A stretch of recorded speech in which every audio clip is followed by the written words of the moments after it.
Alright, so I mentioned before about escaping diversity, avoiding diversity, but the reality is, in 2026 in Ireland, in this increasingly more multicultural and more diverse Ireland, you have to, at least to some degree, you have to adapt to diversity. Okay? Now don't take that the wrong way. I don't mean that to say you just bend over and take it and be all kind of black-pilled and we're going to become minority. That's not what I'm saying. You can adapt to it in a positive way. You can still want to change things in a more positive direction, in a better direction.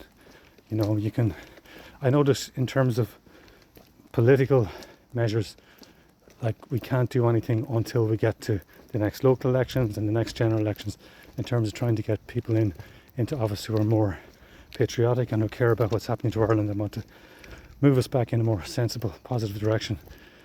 But I guess the things we can do in the meantime is, especially in terms of our kids, because this is what I worry about really, is our kids. Because if you're someone from your, say, mid-30s upwards, or even let's say from about 30 upwards, you remember, certainly mid-30s upwards, you remember Ireland as a homogenous or mostly homogenous country. It's not that long ago. It's only 15, 20 years ago, really. And I'm not saying it was perfect. I found it tough growing up now. The 80s and 90s, 80s especially, it was bloody rough, man. Us Irish, it was no cakewalk growing up in an entirely homogenous sort of environment. There's a lot of fucking tick fuckers in Ireland too. There's a lot of, bastards there. Excuse my language, in the Irish population. There really is. But still, it was us. We still had that control over our destiny, if you like, over our demographics and that. And none of the presidents or Taoiseach or politicians at that time tried to undermine us demographically in the way the last few Taoiseachs, the last few governments have done. They systematically, deliberately gone on policies that they know will undermine and erode, our demographic future in Ireland, as Irish people. And in a sense, that's unforgivable, Whatever you can say about Haughey and that, he never would have done that. I know there's a lot of things you could say about Haughey that are not positive, but he never would have embarked on a course of displacing the Irish people in our own homeland, Absolutely not. In fact, he probably would have had anyone that tried to do that, he probably would have had them up in court, truth be told.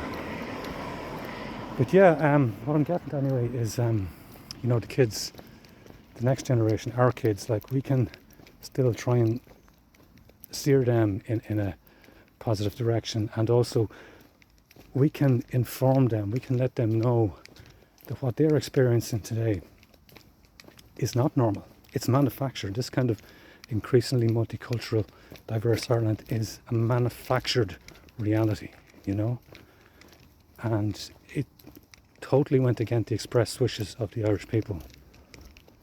It's totally and utterly anti-democratic. Our sovereignty as Irish people in our own country has been completely taken away from us and ignored and thrown under the bus. Now, I know it's not easy, How do you impart that information to your kids without coming across as some sort of, I don't know, they possibly think you're some sort of conspiracy theorist, but you can still sort of introduce or show your kids, photographs and videos and stories and articles and whatever from the past, from when Ireland was more homogenous, and show them that it wasn't this kind of dark backwater kind of,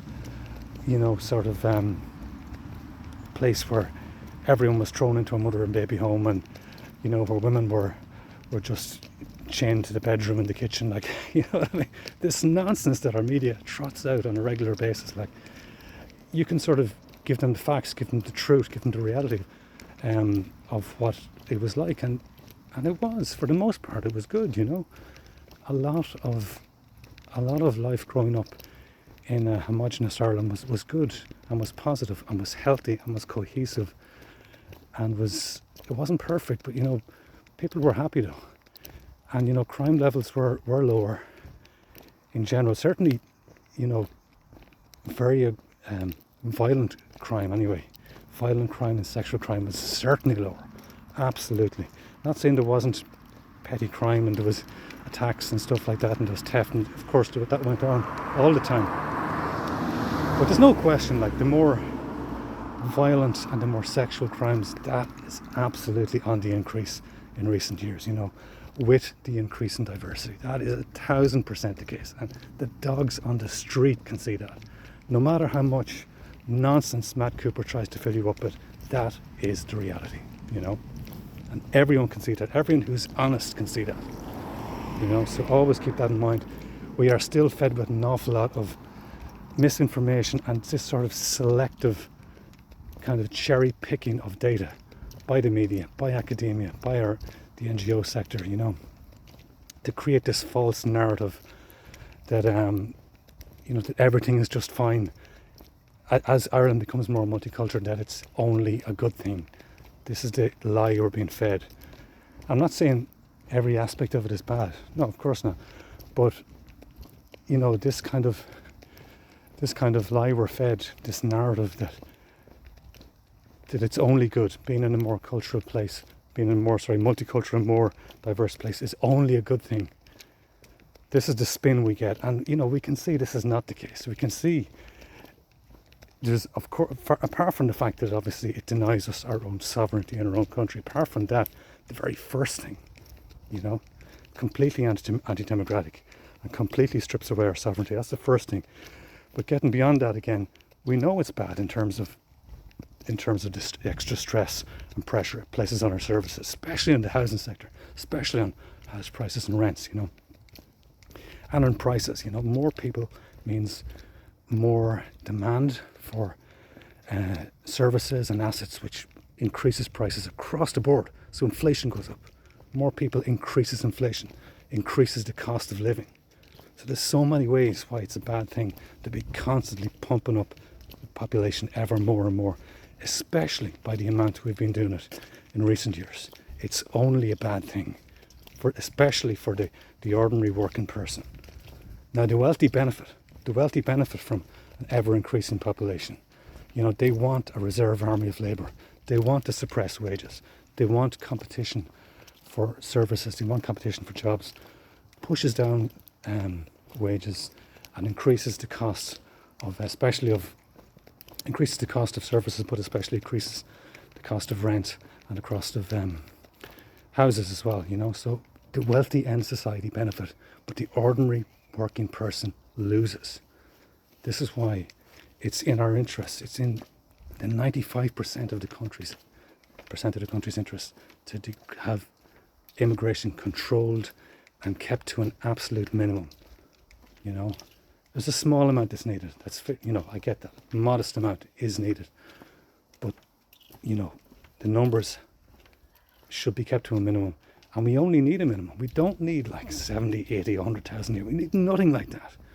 You don't even need half that amount, truth be told, And a political leadership that cared about the country would keep immigration to a minimum, but they don't. That's how they don't really care about the average person. So, anyway, look, I'm going on a bit of a rant here, but my initial point was adapting to the more diverse Ireland, but adapting in a positive way and letting our kids know that what we're seeing around us here is manufactured and is not good for the average person, And that's just the facts. That's just the reality of the situation.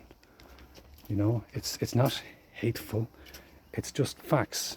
It's just the truth, And we always want to just be truthful with our kids about this new constructed, manufactured society that Ireland has been thrust into, and how it's not good. It's not good for them.